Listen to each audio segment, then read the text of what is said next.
My husband had a car accident while he was driving. His leg injuries were severe, and I was certain that he'd be wheelchair-bound for a while. He weakly turned to me in the hospital bed and asked me for help. "Sorry, but please take care of me."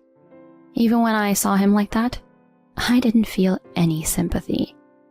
I've been getting a cold shoulder from him for a long time. "No way. Not gonna happen," I said with a laugh, and he was left speechless. I casually checked the next bed and was devastated when I saw the person laying there. So, it was true after all.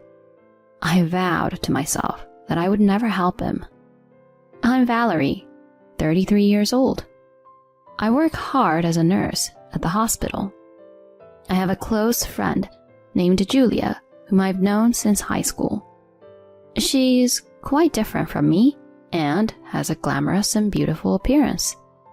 Her figure is outstanding, so people often mistake her for a model or actress. She caught the eye of the CEO's son during her corporate days and got married. She's now a homemaker with one son. Despite the significant difference in our circumstances, she's always been a good friend to me. Since she has more experience with guys, I confide in her about my love life. Being a nurse is a demanding job. There are often night shifts, and being called in on days off for emergencies is not uncommon. Because of this, I haven't had much luck in the romance department. When I complained to Julia, she introduced me to Walter, who would later become my husband. He's kind, good-looking, and just an amazing guy. If I were single, I would have pursued him myself. He's such a catch, who's also got a successful career. And so, the blind date was arranged. In a way, Julia could be considered the Cupid who brought us together. As she said, he's a caring and gentlemanly, handsome guy. He excels at his job, and since we're both working, he shares household responsibilities with me. When he popped the question, I was overjoyed, but I also had doubts about whether I was good enough for him. He sweetly said, "You're perfect for me. I'm drawn to your modesty." And with that, we got married and started living together in an apartment. I felt deep gratitude for being married to him and owed Julia a lot for bringing us together. Despite having a peaceful life without any major arguments, there's one thing that troubles me. Even after 3 years of marriage, we still haven't conceived a child. We're actively trying, but it just isn't happening. I'm 33 now and felt a sense of urgency due to my age. Nowadays, with the advancements in medical technology, it's not uncommon for people to give birth in their late 30s to their 40s. Given my background in healthcare, I also know the various risks that an advanced maternal age poses to both the mother and the child. That's why I want to have a baby as soon as possible. My longing is so strong that I start considering fertility treatments. One day, I brought up the topic to Walter. I think the reason why we haven't been successful is that both of us or one of us has an issue. I want to get a thorough test to find out. So let's go to the clinic together. I thought that he, who was normally loving and caring, would surely agree. However, my expectations were quickly shattered. He refused to undergo infertility testing, no matter how hard I tried to persuade him. "No way. It's embarrassing. I'm not infertile, you know." If anything, it's probably you. His unusual assertiveness made me uneasy. How can you be so sure? You can't determine infertility without a test. His face contorted with anxiety, and he broke into a cold sweat while his eyes darted nervously around the room. Well, I just have a feeling. There's nothing particularly wrong with my health anyway. His suspicious behavior led me to intuit that he was hiding something, although I had no concrete evidence. Our conversation didn't progress, and the topic of infertility treatment remained unresolved. I couldn't help but be curious about what he was hiding. Once you start suspecting someone, you begin to notice things you hadn't before. For instance, he frequently has to work late, despite the number of days on his pay stub not aligning with that. There was even a time when he came home late and had the scent of sweet woman's perfume on him. He brushed it off, saying he had been out for a work event, but it seemed fishy. Furthermore, I often find strands of long hair in his car. We both have short hair, so it makes no sense. He claims that it fell when he had a female colleague in the car, but it just doesn't sit right with me. I doubt that there are any male colleagues with such long hair, and it's hard to believe he regularly gives female colleagues rides. My suspicions about him deepens. So, I decided to confide in Julia about him. She arrived at a cafe, looking all put together in designer clothes, with glossy hair and immaculate makeup. Still as beautiful as ever. Sorry for keeping you waiting. So, what's going on? You said something related to Walter? I explained to her all the suspicious behavior and how his attitude toward infertility treatment was strange. I expected her to offer some advice on how to deal with the suspicion of infidelity. To my surprise, she said it was all my fault. I can't imagine a serious guy like him would cheat. You're just overthinking it. I understand being anxious about not getting pregnant, but that doesn't mean you should take out on him. But there are so many shady things. When I confronted him, he acted strangely. Anyone would freak out if their spouse suddenly accused them of cheating.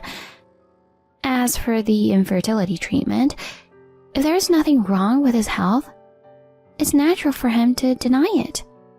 Hey, you're not thinking about a divorce over such a minor thing as this, right? It's a shame to part with someone as wonderful as him. She tried to persuade me, which left me feeling incredibly uneasy inside. I thought she'd at least listen to me whine and offer some comfort, even if she didn't give advice. In reality, she defended Walter, who had a suspicion of infidelity, and pointed out that it was my fault. Maybe she felt she had to defend him since she introduced us. Nonetheless, it bothered me that she adamantly took his side. I couldn't help but wonder why. Afterward, I tried to bring up the topic of infertility testing with Walter whenever I could, but he would quickly dodge the subject, citing work commitments. Days passed, but the suspicion of his infidelity didn't clear up, and I couldn't take it anymore. Finally, I decided to dig deeper and question him. Honey, are you hiding something from me? Like something related to other women? He cried out. Huh? And flinched. He tried to argue back, but his voice quivered. Why would you suddenly say something like that? I would never hide anything from you. I want to trust you too. But lately, you've been acting strangely. You're not straightforward about the hair in the car or the perfume. And you've been avoiding the topic of infertility treatment. Is there something you're keeping from me? I asked, looking him in the eyes, and he averted his gaze. After a silence that lasted for about half a minute, he suddenly yelled at me. Shut up. Who do you think you are to accuse me like this? A nobody like you got to marry someone like me. You're so out of line. Just listen to me and stay quiet. His outburst was so intense that it shocked me. He had never yelled at me since we got together. All this trouble with having a child is all your fault. There's nothing wrong with me. Marrying a woman like you is like drawing the short straw, he declared, and then stormed off to the bedroom. I was left stunned by the whole ordeal. To think he could hurl such insults at me just because I asked a few questions. At the same time, I became even more distrustful of him. If he had nothing to hide, why didn't he calmly deny the accusations? His anger seemed unusual. I was sure there was something going on. The next day, he left for work without having breakfast. When he came back home, he threw a petition for divorce at me. I'll let yesterday's incident slide, because I'm a forgiving person. But next time you complain about me, it's a divorce. He threatened arrogantly. He seemed to think that I would stay silent and endure it. Honestly, I had plenty of things to say to him. It was clear to me that he was the one acting fishy, so I didn't understand why I should be the one to back down. Unfortunately, the fact remained that there was no concrete evidence of his affair. I humbly apologized for accusing him and kept the form on hand for the time being. He looked satisfied as he listened to my apology, but in my mind, I was preoccupied with how to uncover his secret. Although a private investigator was expensive, I was considering hiring one, but things took an unexpected turn. I received a call from someone who revealed his affair and even told me the identity of his mistress. The story was so shocking that it made my head spin. While I had expected his infidelity, the identity of his mistress was a surprise. The person who provided the information had no reason to lie to me, and later he showed me evidence that backed up what he said. I was devastated and ended up in tears. Once I composed myself, I was filled with anger toward both Walter and his mistress. I vowed not to let them get away and swore to bring them down. One day I came home to find Walter packing his suitcase. He seemed to be in a good mood, even humming a tune. Oh, you're home. Good timing. I'm sorry for the suddenness, but I'm heading out on a business trip now. I'll be away for about a week, so please, take care of the house, he nonchalantly announced. Of course, I couldn't just nod in agreement because there was something important we needed to discuss. Wait, I have something important to talk to you about. As soon as I said that, his face turned noticeably sour. He probably thought I was going to bring up the infertility topic again. When I tried to speak, he cut me off saying, Enough already. I've told you many times. There's nothing wrong with me, so I won't go for the test.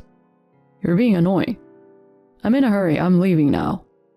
I tried to tell him that wasn't it, but he didn't listen and quickly left. I told myself not to show any mercy upon his return. I suppressed the urge to scream in anger and wished for some divine retribution to befall him. Surprisingly, my wish came true quite easily. A few hours after he left, I received a call from the police. Your husband and his sister have been in a car accident and were urgently transported to the hospital. Apparently, he had been driving too fast and couldn't navigate a curve, resulting in a crash. By the way, he's an only child, so there was no sister to be with him. Most likely, the woman with him was his mistress. I rushed to the hospital and spoke to the doctor. Walter has severe leg injuries, and it was confirmed that he would be in a wheelchair for the foreseeable future. I went to his room to check on him. When he saw me, he seemed somewhat uncomfortable, but he managed a weak smile and asked me for a favor. You must have heard it from the doctor, but I'll be living in a wheelchair from now on. I'm sorry for the trouble, but I'm asking you to take care of me. In a healthy, loving marriage, if a spouse were asked to take care of the other, they would probably agree without hesitation. However, I couldn't help but burst into laughter. Take care of you? That's impossible. No doubt about it. He was left dumbfounded by my response. He clearly hadn't expected me to refuse him. I stared at him with a mocking look. Did you really think I hadn't realized yet? The person you were with was your mistress, wasn't she? You lied about having a sister, even though you're an only child. He was turning pale as he listened. He either couldn't find the words to defend himself or just couldn't make a sound but kept opening and closing his mouth. Ignoring him, I opened the curtain to the adjacent bed where his sister was supposed to be resting. There, I found my best friend Julia. The doctor said that she too was seriously injured and required nursing care. I gazed at her for a while, and then I glared at Walter. So, she was your mistress after all. In fact, it was her husband who informed me about their affair. He had suspected her infidelity, hired a private investigator, and discovered that Walter was her partner. Apparently, they had been seeing each other for quite some time. She didn't want to give up her luxurious lifestyle with her husband and had proposed to Walter to marry me as a cover-up. There was an even more shocking and dreadful revelation. The son she had given birth to wasn't her husband's, it was Walter's. Her husband had become suspicious because the son looked nothing like him and had conducted a DNA test, and confirmed that there was no biological relationship between them. When I saw the son's face, which bore a striking resemblance to Walter, I was amazed. He was so certain he had no issue because Julia had given birth to his child. It made sense to deny being infertile with a track record like that. When he looked at me and Julia's husband with despair, I crushed him with another wave of bad news. So, we're getting a divorce. I'll make sure to claim alimony too. I have a lawyer already, so be prepared, I declared, ready to leave. But he shouted, Wait. I was wrong. Julia was persistent, and I ended up continuing the affair. I genuinely love you. You know that, right, honey? I'll break up with her. Please, reconsider the divorce. He pleaded earnestly, but his words had no effect on my heart. Instead, my disappointment in him grew. He was just trying to secure me as a caregiver and, as a bonus, avoid the alimony claim. His selfishness infuriated me. It was the perfect time to confront him head on. I took a deep breath and gave him a piece of my mind. So, this is your true nature, huh? How pathetic, trying to put the blame on her and sell her out to save yourself. I have to say, I feel sorry for her now. No chance I'll ever get back together with a despicable man like you. Please, don't say that. You're the only one for me. Ugh, you're making me sick. After cheating and even having an illegitimate child? Such rubbish talk won't work for me. Besides, I've already submitted the form you gave me, so I have no obligation to help you anymore. Don't ever come near me again. I retorted, and this time, I walked out of the room for real. I could hear his anguished voice from behind, but I didn't look back. Several months later, Walter, Julia, her husband, and I were all divorced. Julia's husband and I each claimed alimony from our ex-spouses, but neither of them had enough money. They ended up borrowing from loan sharks to pay us. 6 months after we divorced, they got married, but they seemed to be struggling. Walter couldn't handle the judgmental eyes of colleagues who had found out about how the accident led to his divorce, so he left his job. His relatives and friends severed ties with him, and despite needing caregiving for his wheelchair-bound condition, no one would lend a hand. They're leading a miserable life, juggling multiple part-time jobs and day labor just to make ends meet and raise their child. Meanwhile, I'm savoring my carefree single life. I chose to see this as a reward granted by fate. That's what I tell myself now.